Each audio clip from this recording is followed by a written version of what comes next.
കരുവന്നൂർ കേസിൽ പാർട്ടിക്കും നേതാക്കൾക്കുമെതിരായ ഇഡിയുടെ കുറ്റപത്രം രാഷ്ട്രീയ നാടകത്തിന്റെ തിരക്കഥയാണെന്ന് സിപിഎം പോളിറ്റ് ബ്യൂറോ അംഗം എ വിജയരാഘവൻ. എൽഡിഎഫിന്റെ ഭരണ തുടർച്ചയെ ഭയപ്പെടുന്നവർ നടത്തുന്ന ഗൂഢാലോചനയാണ് ഇതെന്നും വിജയരാഘവൻ പറഞ്ഞു. പാർട്ടിയെയും നേതാക്കളെയും കരുവന്നൂർ കേസിൽ പ്രതി ചേർത്ത ഇഡിക്കെതിരെ സിപിഎം തൃശൂരിൽ സംഘടിപ്പിച്ച ജനകീയ പ്രതിഷേധ റാലി ഉദ്ഘാടനം ചെയ്യുകയായിരുന്നു അദ്ദേഹം. ബിജെപി ഇതര സർക്കാരുകളെയും രാഷ്ട്രീയ പ്രതിയോഗികളെയും ഇഡിയെ ഉപയോഗിച്ച് അപകീർത്തിപ്പെടുത്തുകയാണ് കേന്ദ്ര സർക്കാർ. ലോകം കണ്ട പ്രാകൃത നിയമങ്ങളിലൊന്നാണ് മോദി ഇഡിയെ വെച്ച് നടത്തിക്കൊണ്ടിരിക്കുന്നത്. ബിജെപിക്ക് പ്രതിപക്ഷവും കൂട്ടുനിൽക്കുകയാണ്. ഈ കള്ളക്കേസുകളിൽ ഭയപ്പെടുന്ന പാർട്ടിയല്ല സിപിഎം എന്നും അദ്ദേഹം പറഞ്ഞു. 68-ാം പ്രതിക്ക് ഒരു അനാഥനല്ല. 68-ാം പ്രതി അത് കമ്മ്യൂണിസ്റ്റ് പാർട്ടിയാണ്. ഞാനൊക്കെ അതിൻ്റെ ആളായിട്ട് നിൽക്കുകയാണ്.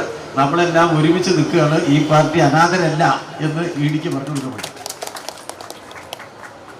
പിന്നെ പാർട്ടി നേതാക്കന്മാരുണ്ടല്ലോ, അവരൊക്കെ ഉണ്ടാക്കിയ ആ കള്ളപ്പണത്തിന്റെ വലുപ്പം കണ്ടിട്ടാണ് ഈ കേരള സംസ്ഥാനം അന്തം വിട്ട് നിൽക്കുന്നത്. രാധാകൃഷ്ണന്റെ കള്ളപ്പണം, രാധാകൃഷ്ണന്റെ കള്ളപ്പണം എണ്ണിക്കൊണ്ടിരിക്കാന്നുള്ള ഇഡി, മനസ്സിലായോ?